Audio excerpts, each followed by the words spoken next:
Septiembre de 2017. 2 terremotos en solo 12 días. This is the most powerful earthquake to hit Mexico in 100 years. En estos momentos se está registrando un fuerte terremoto en la Ciudad de México.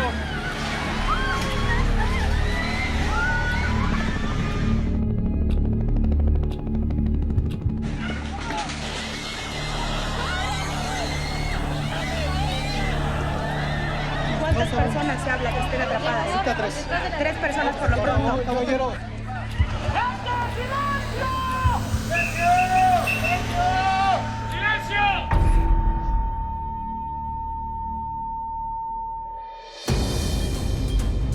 Uno llegó desde el mar, al sur de Chiapas, el más fuerte en un siglo, y golpeó duro a 12 estados. El otro desde el centro del país, muy cerca de la vulnerable y sobrepoblada capital mexicana. ¡Por favor, vayan para allá! Personas planeando sus vidas y protagonizando tragedias. Ordenamos la salida de bomberos, de ambulancias, todos los cuerpos de seguridad en alerta, el sobrevuelo de otros 4 helicópteros para cumplir con los protocolos, y le instruí al piloto que termináramos el sobrevuelo y fuéramos al C5. Ese es el protocolo. Había que estar en el C5, que es el centro de comando de la Ciudad de México. Pero, ¿es inevitable que cientos mueran y que los edificios caigan? La gran urbe y sus millones de habitantes. Pocos metros debajo de sus pies, solo hay fango. Lo que sería el antiguo lago de Texcoco. Ahí se tiene una capa de sedimentos muy gruesa, la cual es la que amplifica las ondas a su llegada. Vivimos en una ciudad sísmica totalmente porque era un lago y porque este lago hoy se ha deshidratado y lo hemos vuelto una ciudad con mayores riesgos. El Códice Boturini cuenta la travesía de unos 260 años que hicieron los mexicas en busca de la señal que les había dado su dios, Huitzilopochtli. Un águila posada sobre un nopal. Y la encontraron, solo que en un pequeño islote en medio de una enorme cuenca de lagos. Ahí tenían que fundar una ciudad esplendorosa. Era el año 1325, siglo XIV. Así nació el gran imperio azteca. No taparon los lagos ni lucharon contra ellos. Los hicieron sus aliados. Pronto la gran Tenochtitlan ya estaba conectada. El vecino Tlaltelolco y sitios más alejados, Tepeyac, Tlalnepantla, Azcapotzalco, Chapultepec, Mixcoac, Iztapalapa y Culhuacán. La vida no era fácil. Debían dominar a sus conquistados, mantener el imperio y luchar contra las catastróficas inundaciones. 1475, siglo XV, 7 de abril, poco antes de las 4 de la tarde. Reconstruyendo la historia, los sismólogos calculan que tuvo que ser un terremoto de magnitud mayor a 8. Los anales de Tlatelolco son la relación histórica más antigua en lengua náhuatl.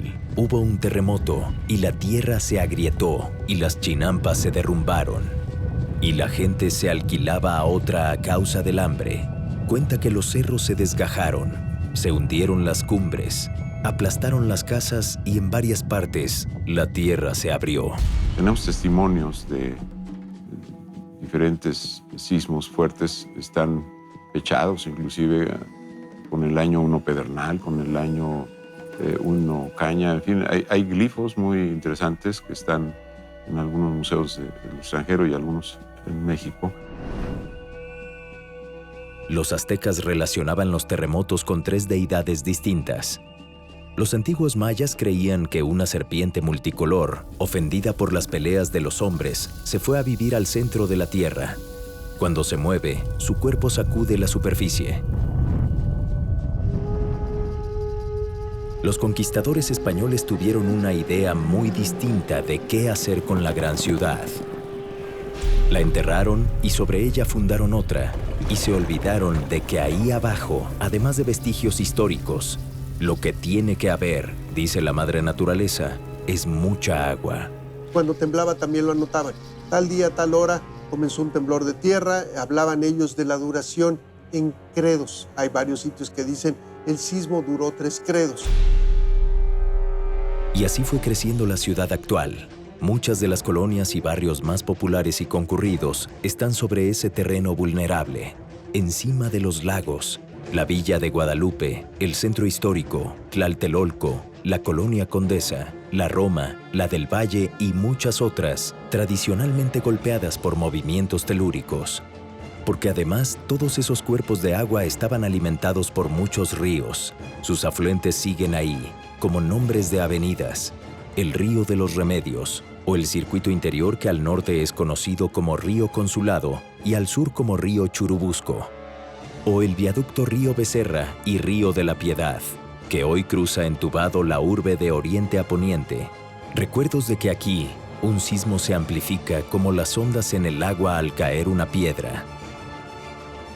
Hay suelos como el de la Ciudad de México que van a amplificar las ondas a su llegada y no se amplifican de manera homogénea en toda la Ciudad de México, se amplifican de manera diferenciada. En el mapa específico de la capital mexicana, la parte más blanda está en el centro y el oriente.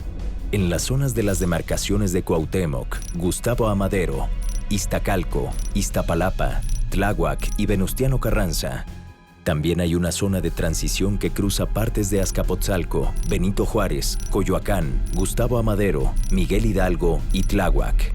Y otra de terrenos firmes y rocosos, principalmente en el sur y el poniente, en Coyoacán, Magdalena Contreras, Tlalpan y partes de Milpa Alta y Xochimilco.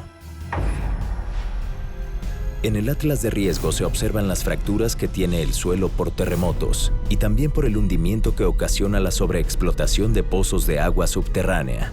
Los expertos del Centro de Geociencias de la Universidad Nacional Autónoma de México las tienen identificadas y saben cómo afectan a las construcciones y a la infraestructura. Según el estudio, hay 12 sitios de la capital del país con deformación crítica. Están ubicados en las colonias de Iztapalapa, Iztacalco, Tláhuac, Cuauhtémoc, Benito Juárez y Xochimilco. Es la causa de muchos fenómenos que recientemente causan alarma, ¿no? Socavones, problemas de drenaje. Entonces, principalmente debido a la extracción. Ahora bien, las sacudidas de un sismo tan violento como el del 19 pasado puede provocar que desatar esas inestabilidades de terreno, ¿no? Y que se creen las fracturas, pero por una condición ya preexistente, ¿no? En el Valle de México y las montañas que lo rodean, los acuíferos subterráneos no son el único riesgo para construcciones y personas. Esa agua llega ahí en la época de lluvias. 2021, septiembre 7.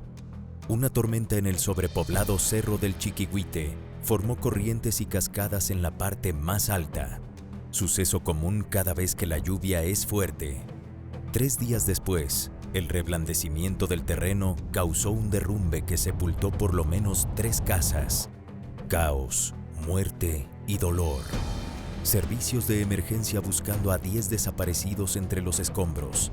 Un lugar poblado gradualmente por asentamientos irregulares que representa un riesgo continuo para cientos de personas, debe ser evacuado. ¿Suficientes riesgos? Hay más. Estamos en plena zona volcánica. Obviamente puede ocurrir de que el movimiento del suelo acelere procesos de fracturamiento de rocas, de liberación de gases, como el conocido efecto de la botella de Coca-Cola.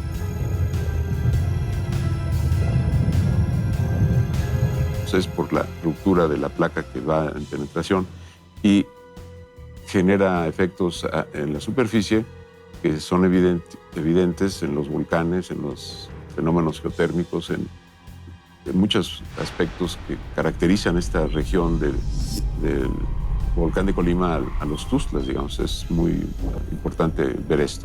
Tenemos el Popocatépetl a 60 kilómetros de distancia, pero dentro de los límites de la ciudad. Tenemos, y sobre todo en esta zona sur, 140 volcanes extintos. Las huellas de sus erupciones históricas están en las zonas comúnmente conocidas como pedregal o lomas, que son producto de la lava volcánica. Jueves 7 de septiembre, 2017, 11 de la noche con 49 minutos. El origen, ahí adentro, en el Océano Pacífico, a 133 kilómetros de Pijijiapan, Chiapas. Pero golpeo duro, implacable, a 12 estados del sureste mexicano, en tierra firme, ahí donde vive y muere la gente. 8.2 grados. Y esto lo convierte en el sismo de mayor magnitud que se haya registrado en nuestro país, al menos en los últimos 100 años.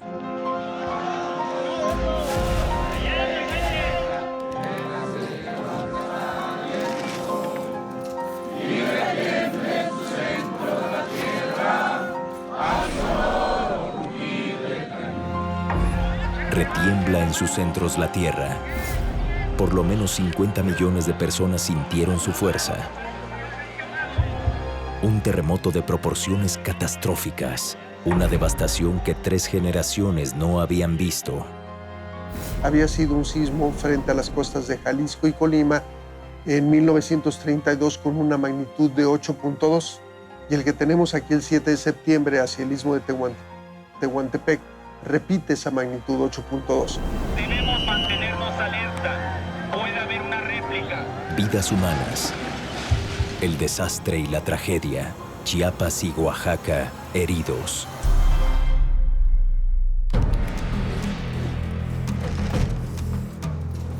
Pasaron solo 12 días.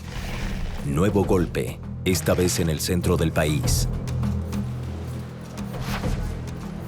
Martes 19, 1 de la tarde con 14 minutos, magnitud 7.1.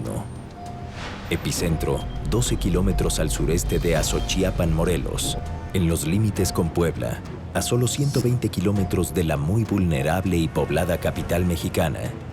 Cientos murieron, miles lo perdieron todo. Millones revivieron la amargura de saberse habitantes de un lugar donde los terremotos pueden suceder en cualquier momento.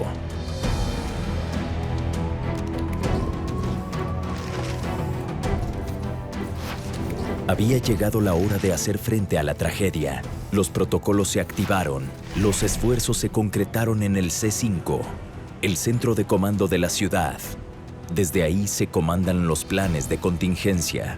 La prioridad, salvar vidas. Comenzamos a repartir a los integrantes del gabinete para que estuvieran en un sitio de manera presencial, ocupándose de atender a todas las personas, la comunicación con el gobierno federal, la aplicación del plan DN3 por parte del ejército, la aplicación del plan MX, que después fue ya global, incluida la Marina, obviamente la coordinación también con Protección Civil del Gobierno de la República. En cada zona derrumbada, la autoridad tomaba la coordinación de los rescatistas, con fuerza humanitaria y con tecnología que curiosamente aseguran estos rescatistas no está en manos del gobierno, pero sí en México. Las ondas son capaces de llegar a las entrañas del colapso, donde un rescatista no puede. En estos sismos, los binomios caninos hicieron una gran diferencia. El olfato de un perro es 1000 veces más sensible que el de una persona, pero además es su manera de percibir el mundo que le rodea. Es por ello que, bien entrenado, puede ser la diferencia entre perder o salvar una vida. Cuando se vuelve uno con el corazón de su compañero humano, los resultados suelen verse como milagros.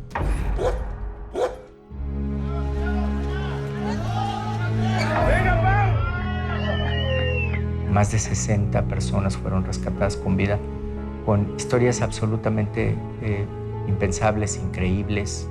Me tocó conocer una gran parte de estas historias desde una persona que me decía, oye, gracias al simulacro, supe hacia dónde correr en el momento del sismo. Después todo fue confusión porque les cayó encima una losa y la posición en la que quedó le permitió sobrevivir increíblemente alrededor de toda una gran tragedia.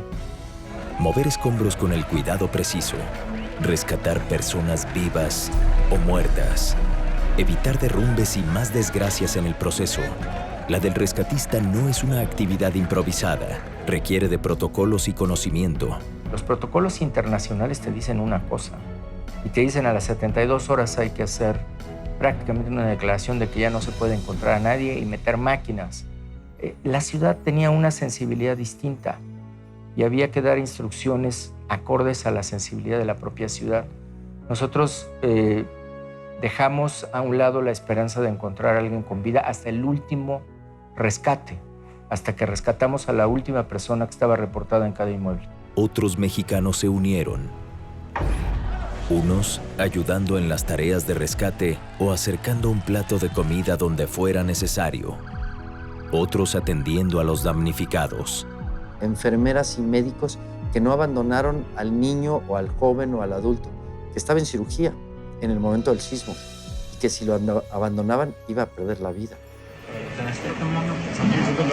Tranquilos, tranquilos. Dame una protegida.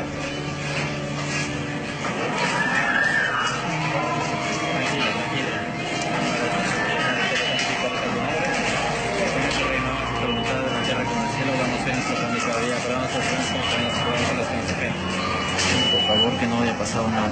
Dios mío. Ok, sigamos.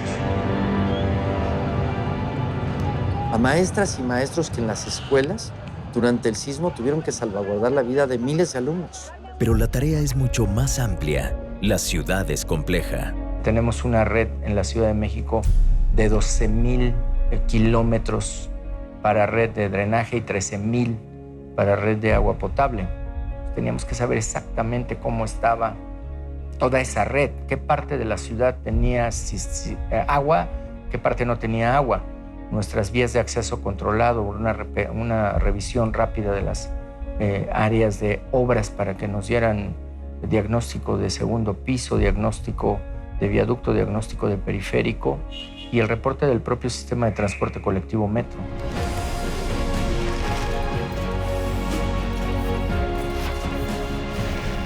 En esta tragedia, México recibió el apoyo y la solidaridad de 24 naciones, algunas cercanas y otras no tanto. Toneladas de víveres y artículos de primera necesidad, insumos médicos y herramientas, brigadas especializadas en rescate, expertos en áreas diversas y sumamente necesarias, incluso ingenieros estructurales para revisar construcciones, trabajo en equipo. La reestructuración de la Ciudad de México, nosotros la marcamos en 3 grandes líneas de infraestructura, de economía y de las propias familias. Voces del mundo con música y palabras de aliento. Roger Waters cantando. México, te tengo siempre presente. Mi solidaridad está contigo y con tu gente. La pesadilla lejos de llegar a su fin. Llorar a los 471 muertos. Pero también reconstruir lo perdido. 48,000 millones de pesos. Lo más urgente, 2 millones de mexicanos damnificados. Pero también 12 millones afectados. 180,731 viviendas con algún tipo de daño. 16,136 escuelas. 13,000 negocios. 739 hospitales. También 11,822 inmuebles que son parte del patrimonio cultural de la nación. Son 12 estados los impactados por el sismo más fuerte en un siglo y el que azotó a la región central apenas 12 días después. Exactamente 32 años después de la tragedia que lo había cambiado todo.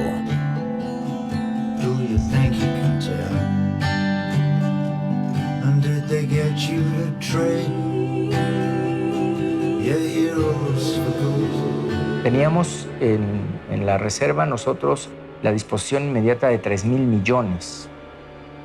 Esta disposición inmediata lo que nos dio solvencia es para el sistema de gratuidad del transporte público durante la emergencia, para poder enfrentar los requerimientos de agua, todas las pipas, más de 1,000 millones o 1,500 millones que hubo que comprar de agua, toda la emergencia misma del pago de rentas para que no se hicieran campamentos. Lo que tiene previsto el gobierno federal, México, si se sigue con esta inercia, lo único que tienes es un fondo denominado Fondem, que bien te puede ayudar a los 30 días o más. Y la verdad es que es una ayuda marginal.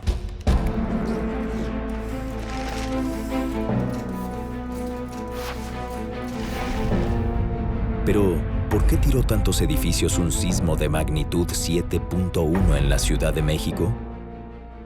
Cualquier sismo que busquemos de 7.1 en las costas que haya ocurrido, ninguno ha provocado daños importantes. El 7.1 que ocurrió en Puebla fue un sismo más profundo, que está en una zona más profunda de la placa oceánica que ha pasado por debajo de la placa continental,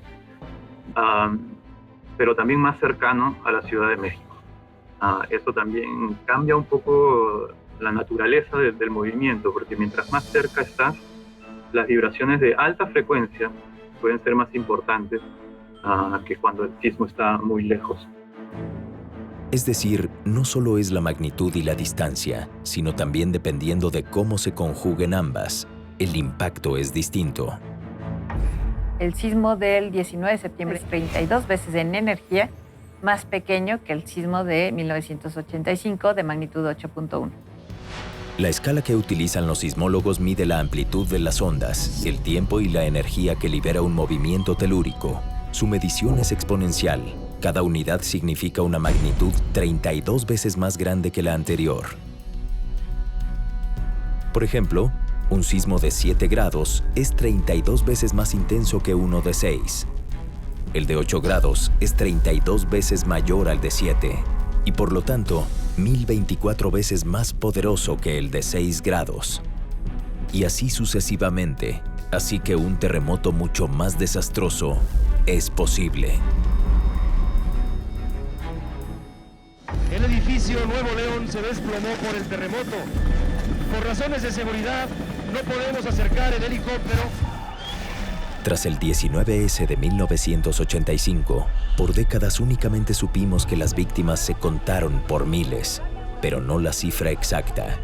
30 años más tarde, el registro civil hizo un recuento meticuloso.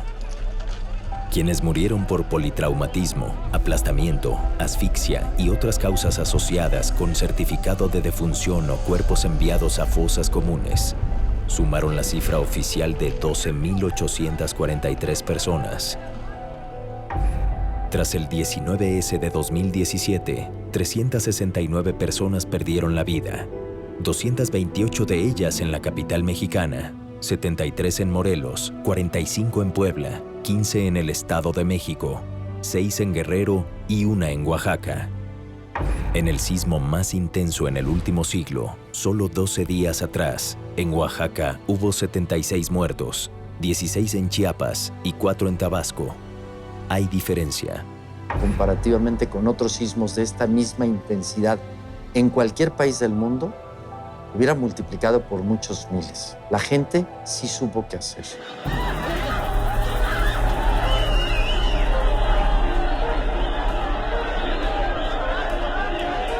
Los desastres no son naturales y es incorrecto llamarlos o denominarlos desastres naturales.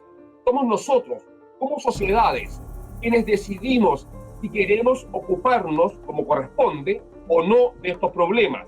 La amenaza sísmica en México es inevitable. Siempre va a ocurrir. ¿Cómo convivo yo con esta realidad? Claramente, las lecciones aprendidas de septiembre de 1985 no llegaron a todos por igual. Tras los terremotos del 7 y el 19 de septiembre de 2017, como siempre, la Tierra ha seguido moviéndose. Miles de réplicas de intensidades varias. Una fuerte de 6.1 el 23 ese mismo mes. Sismos nuevos como uno de magnitud 7.2 el 16 de febrero del 2018 y su réplica más fuerte de 5.9 apenas una hora más tarde. Decenas de microsismos con epicentro en la propia capital mexicana. La memoria está fresca. Nos recuerda que una tragedia tan amarga como la de 1985 es nuevamente posible. Pero, ¿está el 85 mexicano entre los terremotos más catastróficos en la historia? En rigor estricto, la respuesta es no. La magnitud 8.1 de ese 19 de septiembre palidece frente a la 8.6 de 2012 en el Océano Índico, la 8.8 de 2010 en Chile, tan fuerte que movió el eje rotatorio del planeta. 8 centímetros que significan que el día terrestre se acortó 1.26 microsegundos. La magnitud 9 de 2011 que acabó con la central nuclear de Fukushima, en Japón. La 9.1 del megaterremoto que arrasó Indonesia en 2004. Y es mínima ante el sismo más devastador del que se tiene registro histórico, de magnitud 9.5, el 22 de mayo de 1960, en las costas de Chile. La Tierra es la casa natural de la especie humana, pero como todo hogar, no es precisamente un sitio seguro. De hecho, es capaz de generar grandes tragedias. ¿Por qué tiembla? Vamos muy al fondo, hasta el centro mismo del planeta. La Tierra está compuesta de varias capas. El núcleo interno es sólido. El externo está compuesto básicamente de metales en estado líquido, porque están sometidos a temperaturas y presiones tan extremas como incomprensibles para la percepción humana. El manto inferior es de roca sólida tan caliente que va de los 400 a los 3500 grados centígrados. El manto superior tiene un estado entre sólido y viscoso, como el que expulsa un volcán en erupción. Sobre todo ese caudal de energía está la corteza terrestre con sus océanos y continentes. La corteza de la Tierra está quebrada en placas y esas placas están moviéndose muy lentamente, empujándose unas a otras, y en el contacto entre las placas, ese contacto son las fallas, ahí va acumulándose energía hasta que de pronto se libera esa energía de manera abrupta, violenta, y eso es el terremoto. La mayor parte del territorio mexicano está en la placa norteamericana, pero rozando la del Pacífico, la de Rivera, la de Cocos y la del Caribe. La de Cocos roza con la norteamericana a lo largo de la costa mexicana del Pacífico Sur. Históricamente, ahí se han producido los terremotos más fuertes que afectaron al país. La placa de Cocos es una placa submarina, densa, pesada, que se hunde bajo la placa continental, la placa norteamericana. Pero en la práctica, ese proceso de hundimiento sencillamente solamente avanza cuando hay terremotos. Llega un punto, esa energía acumulada es tan alta que sencillamente las placas se destraban, se desbloquean. Pero no todo es roce entre placas. Cuando una queda muy presionada, también ocasiona estragos. Lo que tuvimos para el sismo del 19 de septiembre se provoca porque esta placa tiene esfuerzos, es como si tuviéramos un lápiz o si doblan mi brazo, pues en algún lugar se va a romper. Lo mismo le pasa a la placa. Está en doblamiento, está en un estado de esfuerzos que hace que se rompa el material. Los científicos llevan muchas décadas registrando el epicentro y la magnitud cada sismo, desde los más pequeños hasta los más desastrosos, los que se producen entre una placa y otra, y los que suceden dentro de una, como los del de septiembre de 2017. Una preocupación muy seria para la capital mexicana está en las costas cercanas del estado de Guerrero. No, sabemos que puede ocurrir. Específicamente hablamos de la zona conocida como la brecha sísmica de Guerrero, porque tomamos y traducimos la palabra en inglés que es seismic gap, y vemos que de Acapulco a la parte en donde está Petatlán, cerca de Ixtapas y Guatanejo, en esta zona desde el año de 1911 no se presenta un sismo importante. In addition, it has been discovered that there are slow earthquakes in that gap. So it adds a little extra uncertainty to what was already quite uncertain.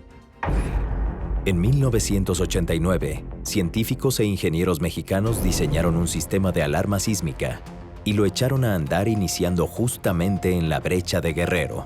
Hay 12 sensores que van desde Punta Maldonado, frontera Guerrero-Oaxaca, hacia Zihuatanejo, en Papanoa. Se hizo un plan que incluía sensores en la zona de la costa, desde Bahía de Banderas hasta prácticamente el Istmo de Tehuantepec y hasta Chiapas. Tiene particularmente una franja de sensores que va de lo que sería el volcán de Colima, en una cobertura por el Valle del Balsas, se va al norte de Guerrero y al norte de Oaxaca. Llegamos prácticamente hasta los Tuxtlas, en Veracruz. Este proyecto se logró avanzar en un momento dado porque hubo una actividad sísmica en Haití hasta el año 2010. Cuando las estaciones cercanas detectan un sismo de 5 grados o más, envían una alerta que tarda 2 segundos en llegar y activarse en redes, medios de comunicación y el sistema de altavoces instalados en las cámaras de seguridad pública de la Ciudad de México. Si el temblor se da suficientemente lejos y la onda sísmica tarda unos 50 segundos en llegar, ese corto lapso puede ser la diferencia entre la vida y la muerte. Una estación sismológica de primer orden puede estar cerca de $1,5 millones de pesos. Este sistema de alertamiento tiene en 100 sensores distribuidos en un territorio muy grande, haciendo un sistema ideal como el que se ha proyectado desde 1999.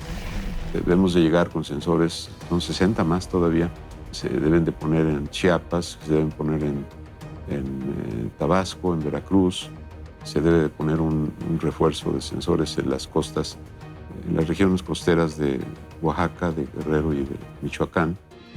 Si se necesitan al menos 60 estaciones sismológicas más, su costo es de 90 millones de pesos, una cantidad pequeña comparada con el tamaño del presupuesto federal y necesaria para salvar miles de vidas.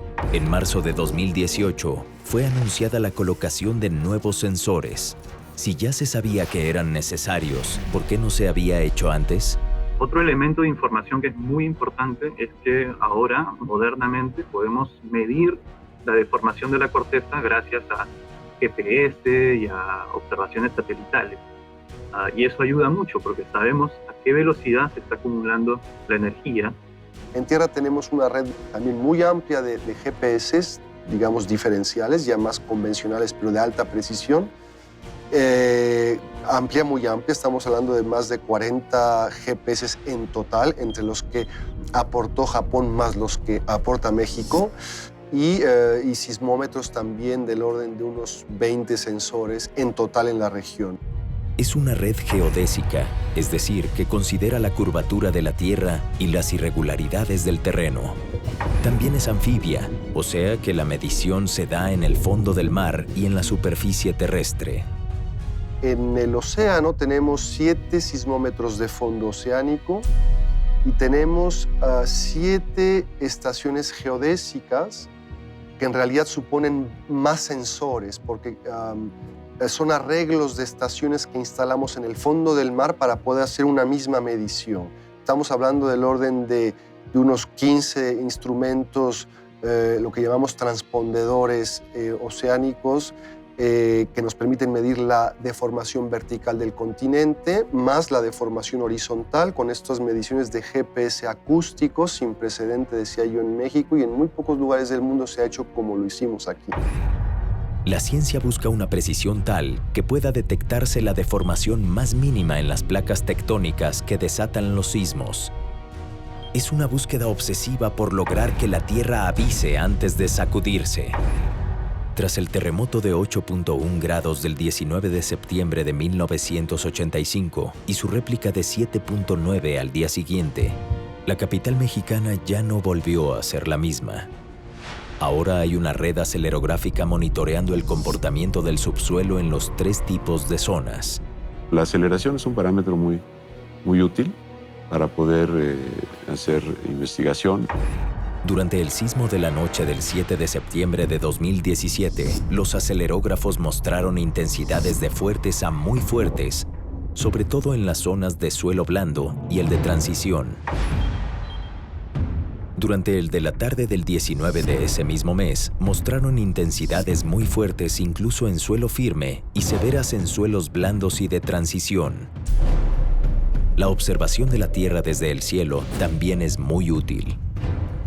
Hoy se mide con mucha precisión la subsidencia a través de satélite para de ahí desprender los criterios de construcción que hagan que el edificio que ahí se edifique eventualmente no sea vulnerable ante las sacudidas de ese lugar específico.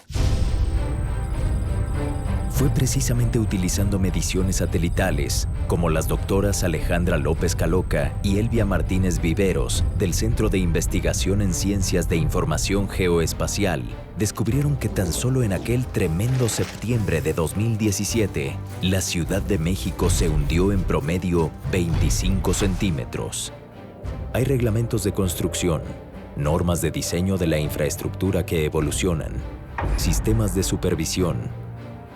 ¿Es inevitable que un terremoto cobre vidas y derrumbe edificios? Le pedimos al Procurador General del Distrito Federal que iniciara carpetas de investigación. ¿Por qué? Porque vemos que el reglamento, quien lo respetó, los edificios no colapsaron. Que colapsaron aquellos edificios que tuvieron una modificación fuera del reglamento, que tuvieron un sobrepeso. De los edificios caídos en la capital mexicana, el 10% eran posteriores a 1985.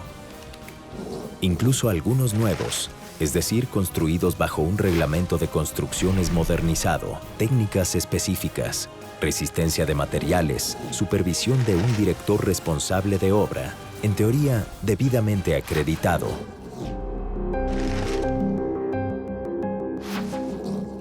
Que firme un DRO o un corresponsable de seguridad estructural no me va a quitar del problema de que se caigan o no, porque las delegaciones reciben los permisos con las firmas de ellos, pero ellos son humanos, o a veces no tenemos trabajo y hacen firmas pues indebidamente.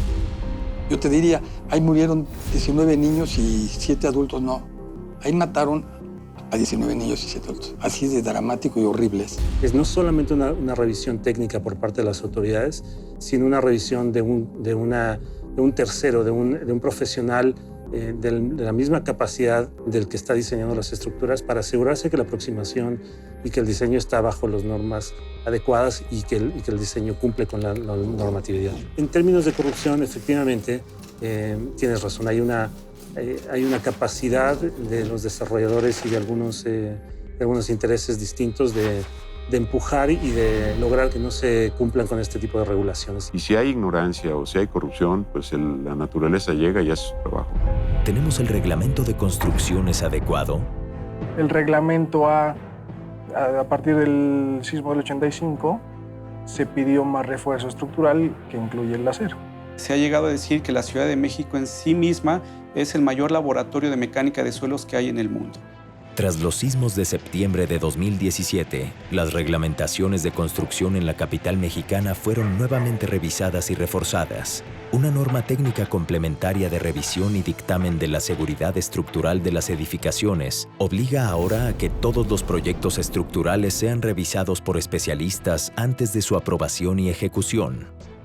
Es un filtro más para evitar omisiones o corruptelas de los directores responsables de obra. También se tomó la experiencia sismológica aquí y en Estados Unidos, Japón, Nueva Zelanda y Chile para actualizar el reglamento en cuanto a seguridad estructural de los edificios. Más de una decena de normas nuevas que van a las estructuras, a los cimientos, a materiales, a técnicas de construcción. Hoy sabemos que los edificios que están en esquina son edificios que pueden sufrir mayor daño que los edificios que terminan redondeados. Las técnicas de construcción y obviamente los sobrepesos que se colocan a edificios son factores también de alto riesgo en un sismo. Las medidas van más allá. Ahora las construcciones en la capital mexicana tienen un reaseguro que significa un apoyo sustancial e inmediato en caso de que un nuevo sismo las derrumbe. ¿Cómo funciona? Simplemente pagando el predial. Los inmuebles que tienen pago de predial a valor catastral tendrán esto que sería una ayuda inmediata. Ayudas inmediatas que, por ejemplo, en un inmueble de valor catastral de 500,000 pesos, tú tendrías una ayuda de 300,000, que sería una ayuda inmediata ante daños graves o destrucción. Y así vas llegando hasta que la ayuda llega a 1,000,000. ¿Qué hacer? Es claro que una ciudad como la de México no puede mudarse. Entonces, ¿cómo construir?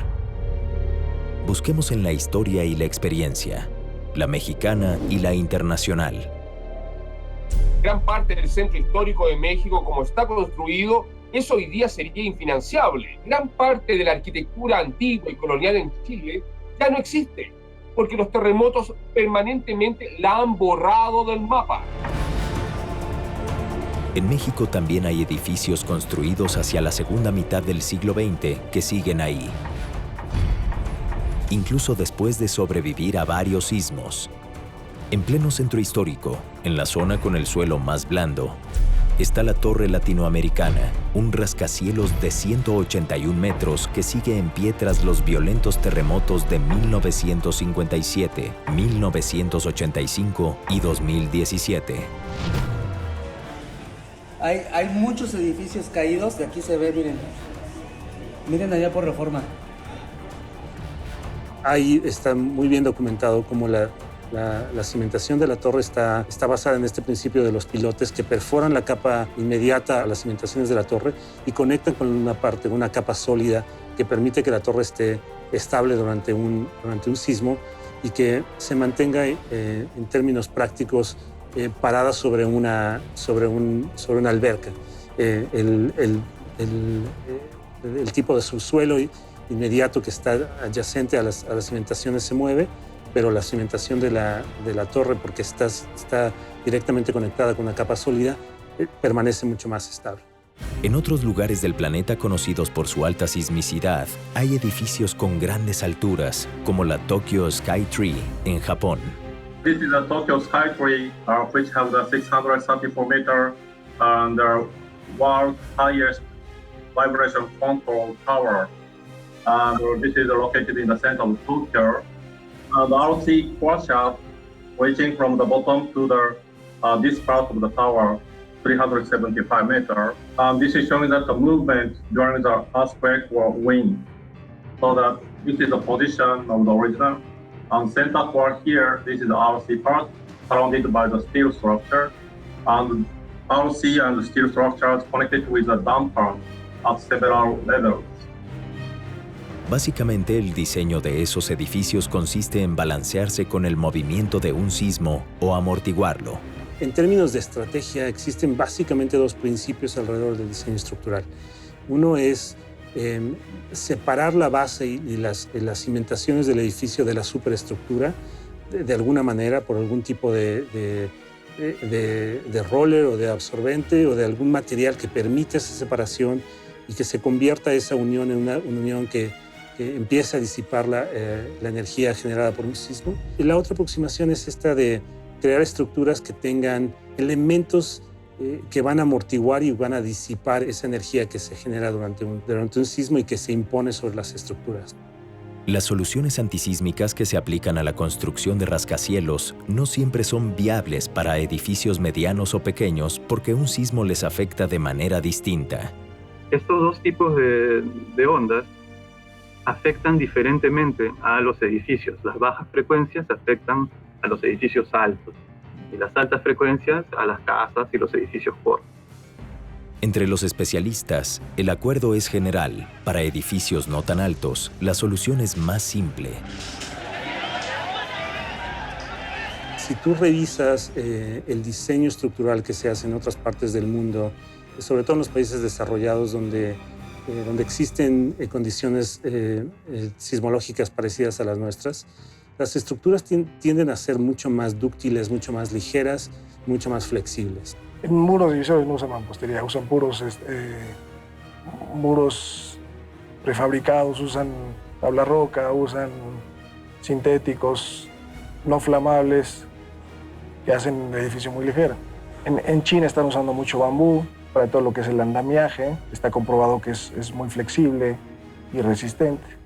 Una técnica mexicana muy apreciada en el mundo es la tridilosa, inventada por el ingeniero Heberto Castillo en 1966 y utilizada exitosamente en edificios importantes como el World Trade Center.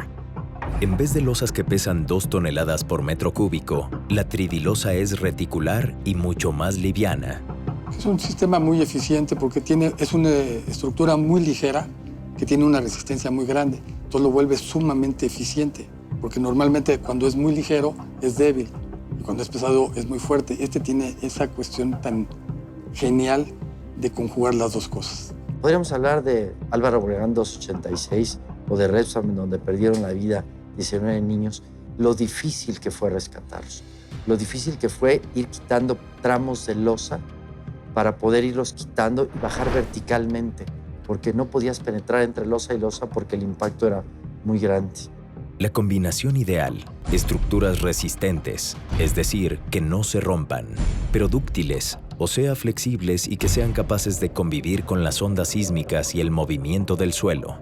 Lo que hace la norma actualizada recurrentemente con terremotos es que la estructura no debe colapsar.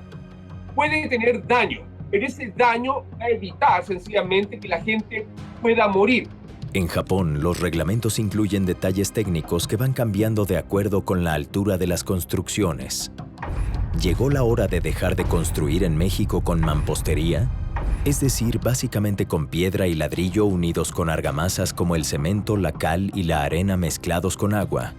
Esta técnica tiene sus detractores y defensores. Tradicionalmente al mexicano le gusta sentir la casa maciza, ¿no? Porque es un patrimonio. La idea de que siendo dura va a durar más, pues estamos viendo que no siempre es correcta, ¿no? Si tu pregunta viene por el hecho de que en este sismo buena parte de los daños se dieron en mampostería, a nivel del avance en la normatividad técnica que se aplica en la Ciudad de México, los mayores avances se están dando justamente en temas de mampostería. La iniciativa de autoconstrucción asistida de la Fundación Azteca es un ejemplo sustancial. Esta localidad del municipio de Tonalá, en Chiapas, sufrió los embates más duros. Las casas nuevas se levantan con cimentaciones antisísmicas, bajo la supervisión de especialistas. Lleva malla, lleva varilla, lleva un colado, o sea, la cimentación está colada toda pareja. Quiere decir, y nos explican los ingenieros, que cuando se mueva la tierra se va a mover. Estas casas, las que quedaron de lado, porque no están así.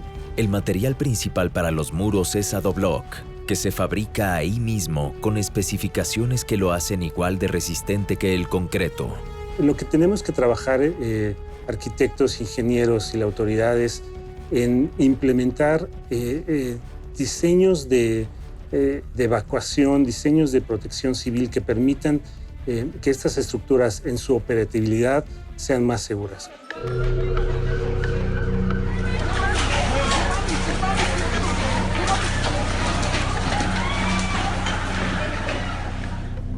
La protección civil también pasa por la educación ciudadana.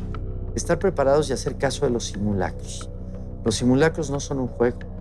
Los simulacros son una responsabilidad. En los terremotos de septiembre de 2017 en México, los servicios estratégicos funcionaron. La electricidad se restableció a las pocas horas en la mayor parte de las áreas afectadas. También el suministro de agua. Las telecomunicaciones no colapsaron más allá de las complicaciones que ocasiona la sobresaturación de usuarios buscando comunicarse. El gobierno federal, ¿con qué nos ayudó en la emergencia? Nos auxilió en el arranque. La participación del Ejército, que siempre reconoceremos, la participación de la Marina, la participación de Policía Federal y sus áreas de trabajo, es decir, Protección Civil, la Secretaría de Gobernación, la CFE, la Conagua. Con eso, la ayuda fue más bien operativa, técnica, de soporte. Pero hay muchos detalles por atender. Lo vamos viendo cómo la Comisión Federal de Electricidad ha ido avanzando haciendo la instalación subterránea del cableado. pero tenemos una gran cantidad de comunidades donde todavía estos cables están al exterior, transformadores al exterior, muy peligrosos, por cierto. Están cantando el solito lindo.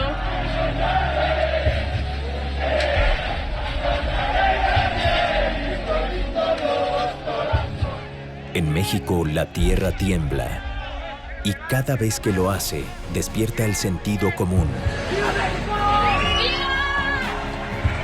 Estremece a las autoridades responsables de salvaguardar vidas. ¡Atrás del ejército! Hace vibrar el civismo ciudadano.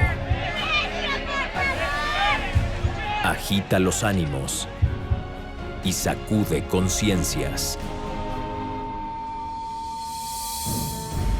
Al cierre de este documental, se han registrado 20.517 sismos en territorio mexicano desde el 19S. 13.845 se originaron en Oaxaca con magnitud de 1.5 a 7.2. 3.727 de ellos en las cercanías de Pinotepa Nacional. En Chiapas se registraron 3.359 con magnitudes de 2.7 a 5.8. En Guerrero hubo 1.505 movimientos telúricos con magnitudes de 1.5 a 5.1, 452 de ellos en las cercanías de Ometepec. En la Ciudad de México se originaron 17 sismos con magnitudes de 1.2 a 2.6. Tuvieron epicentro en las delegaciones Benito Juárez, Coyoacán, Coajimalpa, Tlalpan y Venustiano Carranza. En Morelos se registraron 62 con magnitudes de 2.8 a 7.1, sismo que se originó a solo 123 kilómetros de la Ciudad de México, donde derrumbó 40 edificios. En Baja California hubo 225 movimientos telúricos con magnitudes de 2.2 a 4.5. En esta zona se ubica la falla de San Andrés, el límite tectónico entre la placa norteamericana y la placa del Pacífico. Nuevo León registró 7 sismos, Coahuila 5 y Chihuahua 4 sismos con magnitudes de 3.1 a 4.2.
La tierra sigue temblando.